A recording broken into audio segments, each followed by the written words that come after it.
Hello friends, welcome to our YouTube channel edu world. तो friends, आज की class में करने वाले हैं एनटीपीसी सीबीटी 1 के लिए प्रैक्टिस सेट नंबर 6। ओके, तो चलिए देखते हैं फ्रेंड्स आज की अपनी क्लास। फर्स्ट क्वेश्चन है, मई 2023 में भारत में सर्वोच्च न्यायालय ने युगलों को भारतीय संविधान के किस अनुच्छेद के अंतर्गत विवाह के असाध्य रूप से टूटने के आधार पर तलाक लेने का अधिकार दिया है। ठीक है, इसमें बतलाना है कि 2023 में भारत में सर्वोच्च न्यायालय के द्वारा भारतीय संविधान के अंतर्गत किस अनुच्छेद के अंतर्गत जो है विवाह के असाध्य रूप से टूटने के आधार पर तलाक लेने का अधिकार दिया गया है। तो इसका करेक्ट आंसर हो जाएगा फ्रेंड्स अनुच्छेद 142 के एम 1 में किया गया है। ठीक है, 1 नंबर इसका करेक्ट आंसर हो जाएगा। और अनुच्छेद 142 1 के तहत जो है न्यायालय को दी गई विवेकाधीन शक्तियों के अनुसार यानी कि हिंदू कानून के तहत वैवाहिक संबंध को अपूरणीय क्षति के आधार पर समाप्त किया जा सकता है। ठीक है, नेक्स्ट क्वेश्चन है, उस नहर का नाम क्या है जो प्रशांत महासागर को जो है अटलांटिक महासागर से जोड़ती है और इसे 1914 ईस्वी में शुरू किया गया था। तो ये नहर है पनमा नहर। ओके, इसका करेक्ट आंसर 2 नंबर हो जाएगा। पनमा नहर जो है वो प्रशांत महासागर को अटलांटिक महासागर से जोड़ती है। अरे पनमा नहर पनमा में एक कृत्रिम 82 किलोमीटर लंबा जल मार्ग है जो कि अटलांटिक महासागर को प्रशांत महासागर से जोड़ता है। ठीक है, और ये पनमा भूसंधि के पार काट कर बनाई गई यह नहर समुद्री व्यापार के लिए एक पाइप के रूप में कार्य करती है और इसे 1881 ईस्वी में नहर पर काम शुरू हुआ था। हालांकि ये कार्य ईवीसी के द्वारा 1904 ईस्वी में अधिग्रहण और पूरा कर लिया गया था, लेकिन इसको 15 अगस्त 2014 को क्या किया गया, खोल दिया गया। ठीक है, नेक्स्ट है, भारतीय संसदीय प्रणाली में खाते पर वोट की वैधता कितने महीनों तक के लिए होती है। इसमें बतलाना है कि भारतीय संसदीय प्रणाली में खाते पर वोट की वैधता जो है वो कितने महीने तक के लिए होती है। तो इसका करेक्ट आंसर क्या हो जाएगा, 1 हो जाएगा। 2 महीने के लिए होती है। ठीक है, 1 हो जाएगा इसका करेक्ट आंसर। नेक्स्ट है, तक्षशिला विश्वविद्यालय किन दो नदियों के बीच स्थित था। इसमें बतलाना है कि तक्षशिला जो विश्वविद्यालय है वो किन दो नदियों के बीच स्थित था। तो ये सिंधु तथा झेलम नदी के बीच स्थित था। इसका करेक्ट आंसर क्या हो जाएगा, 1 नंबर हो जाएगा।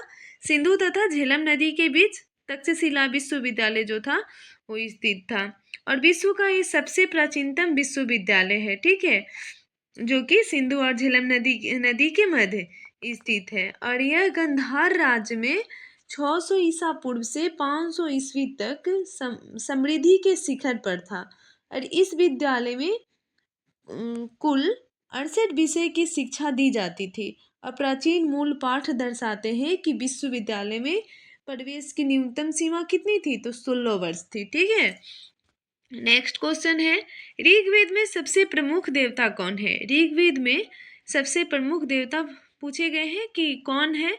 तो इसका करेक्ट आंसर हो जाएगा इंद्र थे। ठीक है, 1 नंबर इसका करेक्ट आंसर हो जाएगा। और ऋग्वेद काल के दौरान मानवता रूपी भगवान इंद्र सबसे महत्वपूर्ण भगवान थे। ठीक है, और उन्होंने दैत्यों के विरुद्ध जीत में आर्य सिपाहियों का नेतृत्व करते हुए युद्ध देवता की भूमिका निभाई थी और ऋग्वेद में लगभग 289 भजन उन्हीं को समर्पित हैं जो किसी अन्य देवता की तुलना में सबसे अधिक है। ठीक है, नेक्स्ट देखते हैं। नेक्स्ट है, भारत में बंजर भूमि का सबसे बड़ा हिस्सा किस राज्य का है। इसमें बतलाना है कि भारत में बंजर भूमि का जो है सबसे बड़ा हिस्सा किस राज्य का है। तो इसका करेक्ट आंसर हो जाएगा राजस्थान का है। ठीक है, 4 नंबर इसका करेक्ट आंसर हो जाएगा। और ये 84,929 वर्ग किलोमीटर क्षेत्र में फैली बंजर भूमि के साथ राजस्थान जो है भारत का सर्वाधिक बंजर भूमि वाला राज्य है। ठीक है, और इसके बाद जम्मू कश्मीर है जिसका है 75,436 वर्ग किलोमीटर और उसके बाद मध्य प्रदेश है। मध्य प्रदेश का है फ्रेंड्स 40,113 वर्ग किलोमीटर और महाराष्ट्र उसके बाद तीसरे नंबर पे है महाराष्ट्र, जिसका है 37,831 वर्ग किलोमीटर के अप्रॉक्स में है। ठीक है, नेक्स्ट देखते हैं। नेक्स्ट क्वेश्चन है 7 नंबर। अंडमान तथा निकोबार द्वीप समूह में सबसे ऊंची चोटी कौन सी है? अंडमान तथा निकोबार द्वीप समूह में सबसे ऊंची चोटी पूछा गया है, तो ये सबसे ऊंची चोटी जो है सैंडल चोटी है। ओके, इसका करेक्ट आंसर 3 नंबर हो जाएगा, सैडल चोटी। और ये उत्तरी अंडमान द्वीप पर स्थित सैडल चोटी जो है अंडमान और निकोबार द्वीप समूह की सबसे ऊंची चोटी है, जो कि 732 मीटर ऊंची सैडल चोटी बंगाल की खाड़ी में स्थित द्वीप समूह की उच्चतम चोटी है। और यह पर्वत चोटी सैडल राष्ट्रीय उद्यान से घिरी हुई है। ओके, नेक्स्ट क्वेश्चन है, एक कोशिकीय जीव कैसे प्रजनन करता है? एक कोशिकीय जीव जो होता है वो कैसे प्रजनन करता है? तो एक कोशिका विभाजन के द्वारा क्या करता है? प्रजनन करता है। इसका करेक्ट आंसर क्या हो जाएगा? 1 नंबर हो जाएगा। कोशिका विभाजन के द्वारा जो होता है एक कोशिकीय जीव प्रजनन करता है। नेक्स्ट देखते हैं, 9 नंबर है, निम्नलिखित में से कौन सा हार्मोन जो है स्त्रियों में पाए जाते हैं? इसमें बतलाना है कि कौन सा हार्मोन जो है वो स्त्री में पाए जाते हैं। तो एस्ट्रोजन पाया जाता है फ्रेंड्स, और ये प्रोजेस्टेरोन ये भी पाया जाता है। ठीक है, एस्ट्रोजन और प्रोजेस्टेरोन जो है वो पाया जाता है, जबकि टेस्टोस्टेरोन जो होता है वो पुरुष में पाया जाता है। ठीक है, ये 2 हो जाएगा, 1 और 2 दोनों सही है, यानी कि इसका 2 नंबर सही हो जाएगा। नेक्स्ट देखते हैं, निम्नलिखित में से किस खेल में खिलाड़ियों के पास पास्कल के नियम का ज्ञान आवश्यक है? इसमें बतलाना है कि किस खेल में जो है खिलाड़ियों के पास पास्कल के नियम का ज्ञान होना आवश्यक है। तो ये स्कूबा ड्राइविंग में है। स्कूबा ड्राइविंग में जो है पास्कल के नियम का ज्ञान होना आवश्यक है। ठीक है, खिलाड़ियों को। 4 नंबर इसका करेक्ट आंसर हो जाएगा। नेक्स्ट है, एक सामान्यतः मनुष्य के लिए सुस्पष्ट दृष्टि की न्यूनतम दूरी जो होती है सेंटीमीटर में कितनी होती है? तो इसका करेक्ट आंसर हो जाएगा फ्रेंड्स 25 सेंटीमीटर। ओके, 2 नंबर इसका करेक्ट हो जाएगा। और वस्तु को स्पष्ट देखने के लिए आंखों से वस्तु की न्यूनतम दूरी जो होती है विशिष्ट दृष्टि की न्यूनतम दूरी कहलाती है। ठीक है, और आंखों से यह दूरी लगभग कितनी होनी चाहिए? 25 सेंटीमीटर होनी चाहिए। और यदि किसी वस्तु को इससे भी कम दूरी से देखा जाता है तो वस्तु क्या होती है? धुंधली और अस्पष्ट दिखाई देगी। हालांकि निकट दृष्टि की दूरी आयु के साथ क्या होती है? परिवर्तित होती रहती है। ओके, नेक्स्ट क्वेश्चन है, निम्नलिखित में से कौन सा संग्रह सरोजिनी नायडू की कविताओं का संग्रह है? इसमें बतलाना है कि कौन सा संग्रह जो है वो सरोजिनी नायडू की कविताओं का संग्रह है। तो इसका करेक्ट आंसर हो जाएगा गोल्डन थ्रेशोल्ड। गोल्डन थ्रेशोल्ड जो है वो सरोजिनी नायडू की कविताओं का संग्रह है। 1 नंबर इसका करेक्ट आंसर हो जाएगा। नेक्स्ट है, निम्नलिखित में से किसे अर्जिन के इलाज के लिए उपयोग किया जाता है? किसे अर्जिन के इलाज के लिए उपयोग किया जाता है? तो एंटासिड का जो है इसका ही उपयोग किया जाता है अर्जिन के इलाज के लिए। ठीक है, 1 नंबर इसका करेक्ट आंसर हो जाएगा। और एंटासिड जो होता है एक पदार्थ है जो पेट की अम्लता को उदासीन करता है, और इसका प्रयोग हृदय की जलन, अपच या पेट की गड़बड़ी को दूर करने के लिए भी किया जाता है। इसमें एल्युमिनियम या मैग्नीशियम जैसे घटक होते हैं जो पेट की अम्लता या कम पीएच को प्रभावहीन बनाने के लिए क्षार के रूप में कार्य करते हैं। ओके, नेक्स्ट क्वेश्चन है, निम्नलिखित में से किसे चादर के आकार में परिवर्तित नहीं किया जा सकता है? इसमें बतलाना है कि किसे चादर के आकार में परिवर्तित नहीं किया जा सकता है। तो पोटेशियम को जो है वो चादर के आकार के रूप में परिवर्तित नहीं किया जा सकता है। ठीक है, इसका करेक्ट आंसर 3 नंबर हो जाएगा। जबकि सोना, चांदी, एल्युमिनियम जो है इसे चादर के आकार में परिवर्तित किया जा सकता है, और पोटेशियम को जो है नहीं किया जा सकता है। वे पदार्थ जिन्हें पीटकर पतली परतों में परिवर्तित किया जा सकता है आघातवर्धक कहलाते हैं, ठीक है। और अधिकांश धातु जो होता है आघातवर्ध होते हैं, जैसे सोना और चांदी सर्वाधिक आघातवर्ध धातुएं हैं। और इसके बाद सूची में एल्युमिनियम और तांबे के स्थान आते हैं। और सोडियम और पोटेशियम मुलायम धातु हैं जिन्हें जिन्हें हम चाकू से आसानी से काट सकते हैं। ओके, नेक्स्ट क्वेश्चन है 15 नंबर। मिनामाता रोग एक तंत्रिका विकार है जो किसी ग्रसित मछली के सेवन से होता है। मिनीमाता रोग पूछा गया है कि मिनीमाता रोग जो है एक तंत्रिका विकार है जो किससे ग्रसित मछली के सेवन से होता है। तो इसका करेक्ट आंसर हो जाएगा फ्रेंड्स, पाड़ा के ग्रसित मछली के सेवन से होता है। 2 नंबर इसका करेक्ट आंसर हो जाएगा। और मिनी माता रोग जो होता है तीव्र विषाक्तता के कारण होने वाला एक तंत्रिका विषयक संलक्षण है, ठीक है। नेक्स्ट क्वेश्चन है, अंतर्राष्ट्रीय फोरम पर भारत का प्रतिनिधित्व निम्नलिखित में से कौन करता है। तो कौन करता है फ्रेंड्स, तो ये अध्यक्ष करते हैं। इसका करेक्ट आंसर क्या हो जाएगा, 4 नंबर हो जाएगा।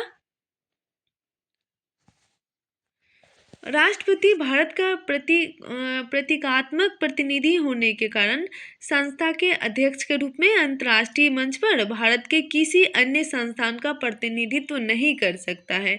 और सभी अंतर्राष्ट्रीय संधियां और समझौते राष्ट्रपति की ओर से किए जाते हैं, यद्यपि इसके लिए संसद की स्वीकृति की आवश्यकता होती है, ठीक है। नेक्स्ट है, सेंटीग्रेड माप स्केल का आविष्कारक कौन है। सेंटीग्रेड माप का आविष्कारक पूछा गया है, तो ये है एंडर्स सेल्सियस, ठीक है।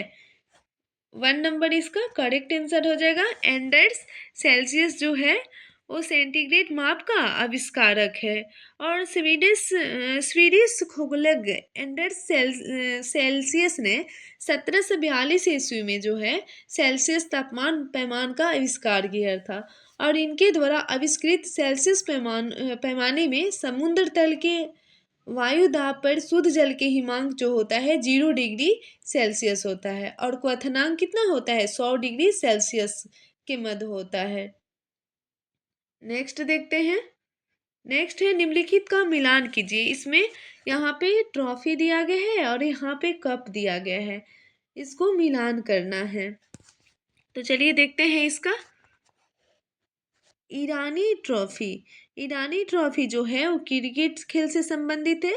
और संतोष ट्रॉफी जो है फुटबॉल से है। और अजलन शाह कप हॉकी से है, ठीक है। यानी कि इसका करेक्ट आंसर क्या हो जाएगा, 2 नंबर हो जाएगा। नेक्स्ट क्वेश्चन है, तमिलनाडु में जल्लीकट्टू किस त्योहार का एक हिस्सा है। तमिलनाडु में जो जल्लीकट्टू त्योहार होता है, जो जल्लीकट्टू होता है वो किस त्योहार का एक हिस्सा है पूछा गया है। तो ये हिस्सा है पोंगल का। ओके, इसका करेक्ट आंसर 2 नंबर हो जाएगा, पोंगल का है। और जल्लीकट्टू बैल को नियंत्रित करने के लिए खेला जाने वाला एक खेल है जिसका आयोजन 4 दिवसीय पोंगल उत्सव के तीसरे दिन अर्थात मट्टू पोंगल वाले दिन पोंगल समारोह के एक भाग के रूप में तमिलनाडु में किया जाता है, ठीक है। और जल्लीकट्टू शब्द की उत्पत्ति जो है वो तमिल शब्द जल्ली और कट्टू से हुई है, जिसमें जल्ली का अर्थ क्या होता है, स्वर्ण या चांदी के सिक्का। और कट्टू का जो अर्थ होता है बंधा हुआ होता है, ठीक है। नेक्स्ट क्वेश्चन देखते हैं, 20 नंबर है।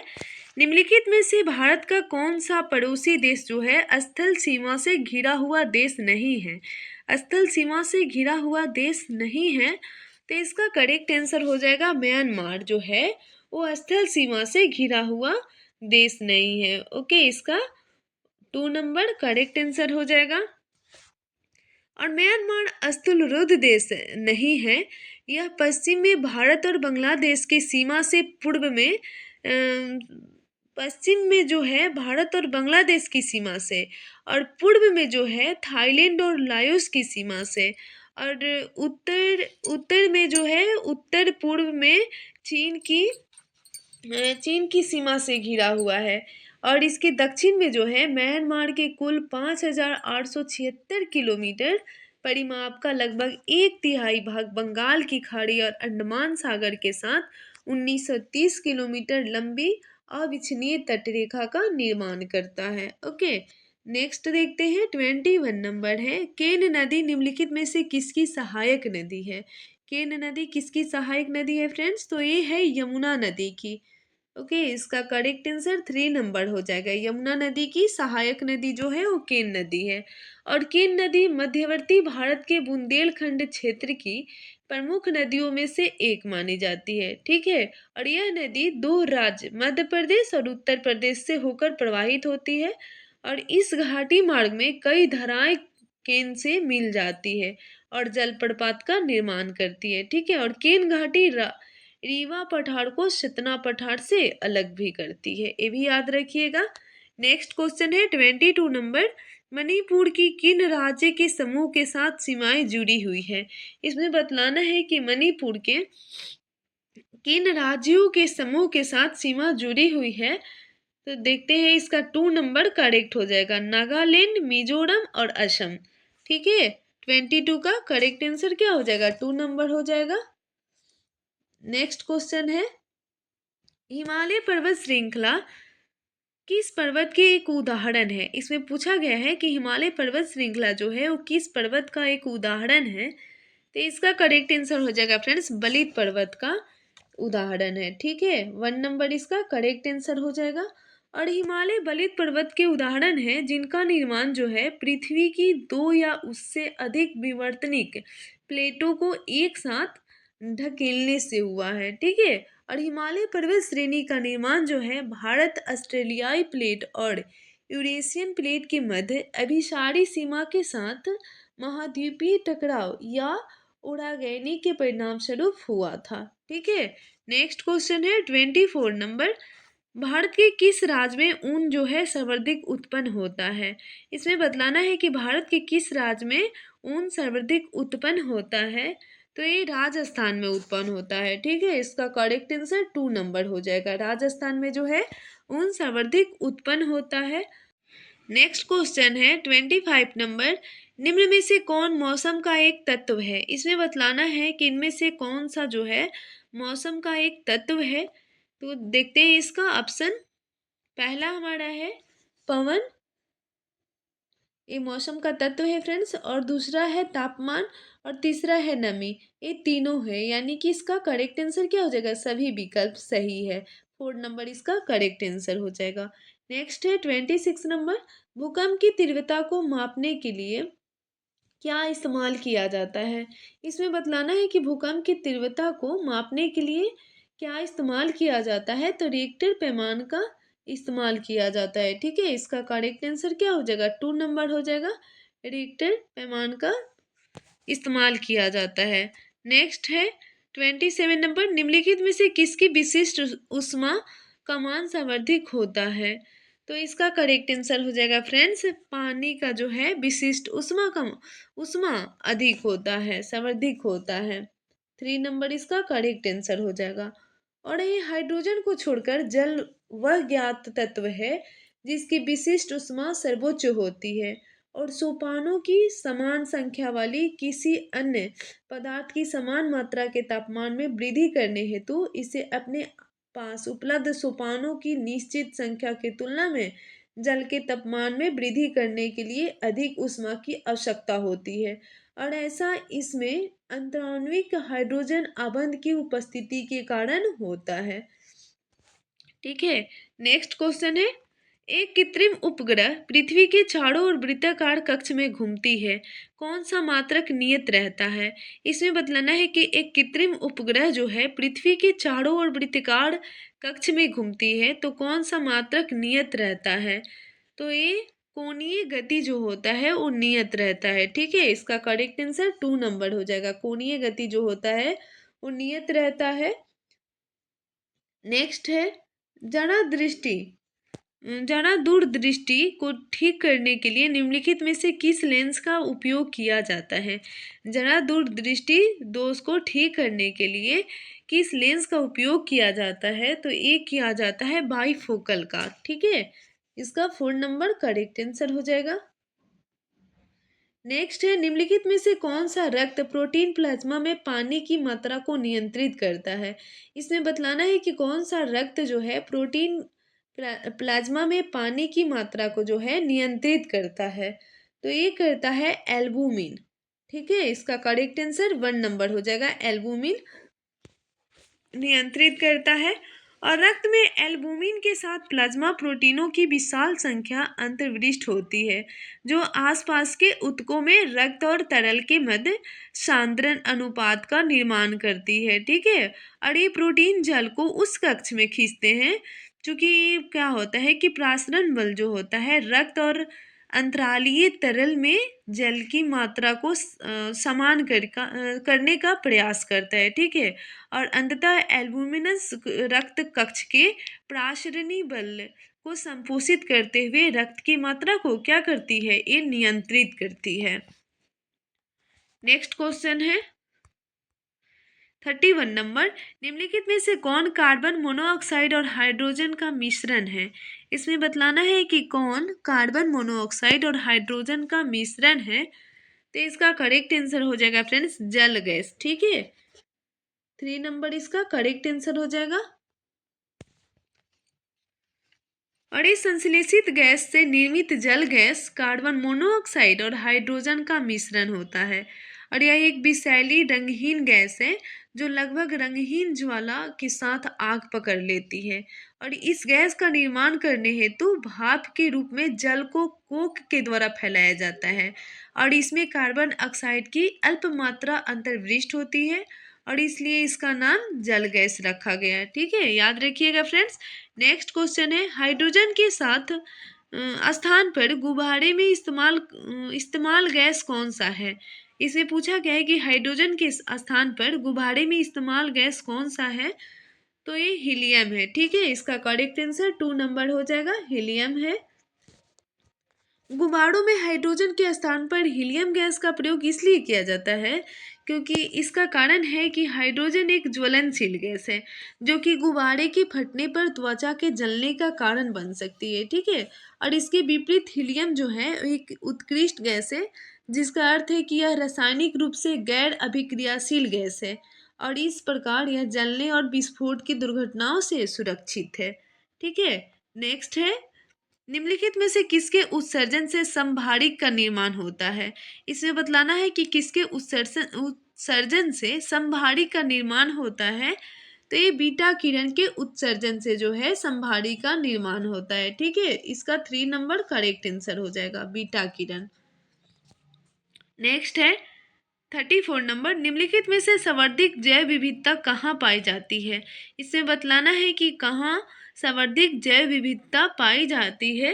तो 34 का हमारा करेक्ट आंसर हो जाएगा उष्णकटिबंधीय वर्षावन में। ठीक है, 1 नंबर इसका करेक्ट आंसर हो जाएगा। और उष्णकटिबंधीय वर्षावन जो है पृथ्वी पर सजीव जीवों की अत्यधिक विविधता को संपोषित करते हैं। नेक्स्ट क्वेश्चन है, निम्नलिखित में से किस प्रमुख प्रजातियों को दच्चीगाम नेशनल पार्क में संरक्षित किया गया है और देखभाल किया जा रहा है।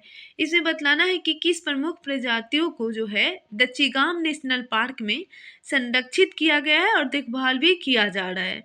तो इसका करेक्ट आंसर हो जाएगा हंगुल।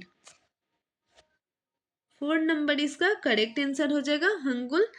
और ये कश्मीरी मृग को हंगल भी कहते हैं। ठीक है, कश्मीरी मृग को हंगल कहते हैं। और ये जीव दच्चीगाम राष्ट्रीय उद्यान में संरक्षित है।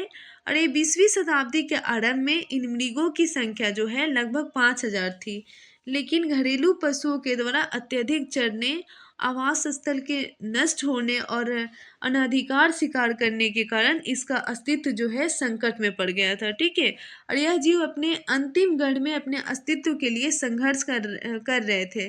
और ये वर्तमान में जीव श्रीनगर की सीमाओं से संलग्न 141 वर्ग किलोमीटर में फैले दच्चीगाम राष्ट्रीय उद्यान तक सीमित है। ओके, नेक्स्ट क्वेश्चन है 36 नंबर, कोर्बिलोन कप किस खेल के साथ जुड़ा हुआ है। कोर्बिलोन कप जो है वो किस खेल के साथ जुड़ा हुआ है। तो ये टेबल टेनिस के साथ जुड़ा हुआ है। इसका करेक्ट आंसर 1 नंबर हो जाएगा, टेबल टेनिस के साथ जुड़ा हुआ है। नेक्स्ट क्वेश्चन है 37 नंबर, निम्नलिखित में से कौन सा अस्थाई सदन कहा जाता है क्योंकि इसे पूरी तरह से भंग नहीं किया जा सकता है। इसमें बतलाना है कि कौन सा सदन जो है वो अस्थाई सदन कहलाता है क्योंकि इसे पूरी तरह से क्या होता है, भंग नहीं किया जा सकता है। तो ये इसका करेक्ट आंसर क्या हो जाएगा, राज्यसभा करेक्ट आंसर हो जाएगा। राज्यसभा जो है अस्थाई सदन है। संसद के निचले सदन जो होता है लोकसभा होता है और इसके विपरीत राज्यसभा की बैठक लगातार जारी रहती है और इसे क्या होता है, भंग नहीं किया जा सकता है। अंततः इसे संसद के अस्थाई सदन के रूप में जाना जाता है और इसके सदस्यों का कार्यकाल जो होता है 6 वर्ष होता है, जिसमें से 1/3 सदस्य प्रत्येक 2 वर्ष के बाद सेवानिवृत्त किए जाते हैं। ये भी याद रखिएगा। नेक्स्ट है, मानव शरीर में पाए जाने वाले एंजाइमों के संबंध में निम्नलिखित में से कौन सा कथन जो है सही है। ठीक है, इसमें बतलाना है कि मानव शरीर में पाए जाने वाले एंजाइमों के संबंध में इनमें से कौन सा कथन जो है वो सही है। तो देखते हैं इसका कथन फ्रेंड्स। पहला है, माल्टोज लाड़ में उपस्थित होता है और शर्करा माल्टोज को ग्लूकोज में विघटित करता है। बिल्कुल सही है, माल्टोज जो होता है लाड़ में उपस्थित होता है और शर्करा जो होता है माल्टोज को ग्लूकोज में विघटित करता है।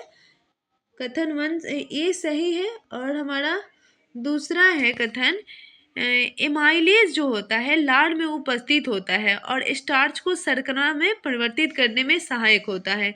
ये भी सही है, यानी कि हमारा ए और बी दोनों सही है। यानी करेक्ट आंसर क्या हो जाएगा, 3 नंबर हो जाएगा। 38 का 3 नंबर करेक्ट आंसर हो जाएगा फ्रेंड्स।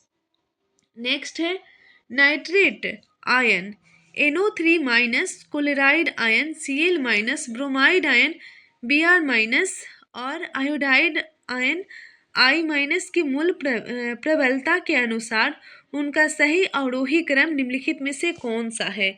इसमें बतलाना है कि इसका सही क्रम कौन सा है। तो इसका करेक्ट आंसर हो जाएगा फ्रेंड्स 2 नंबर। ठीक है, और नेक्स्ट देखते हैं 40 नंबर है और फ्रेंड्स इस सेट की लास्ट क्वेश्चन है 40 नंबर, निम्नलिखित में से कौन सा संस्थान जो है वर्ष 1974 में भारत के प्रथम सूक्ष्म वित्त संस्थान के रूप में स्थापित किया गया था। इसमें बतलाना है कि कौन सा संस्थान जो है वो जो वर्ष 1974 में भारत के प्रथम सूक्ष्म वित्त संस्थान के रूप में स्थापित किया गया था। तो यह है सेवा बैंक। ठीक है, इसका करेक्ट आंसर 4 नंबर हो जाएगा, सेवा बैंक। अरे भारत में माइक्रो फाइनेंस शुरू करने की पहल गुजरात में स्वरोजगार महिला संघ थी। ठीक है, जिसने 1974 में सेवा बैंक की स्थापना की थी। तब से यह बैंक जो है उन व्यक्तियों को वित्तीय सेवाएं प्रदान कर रहा है जो ग्रामीण क्षेत्रों में अपना व्यवसाय बढ़ाना चाहते हैं। Okay, thanks friends.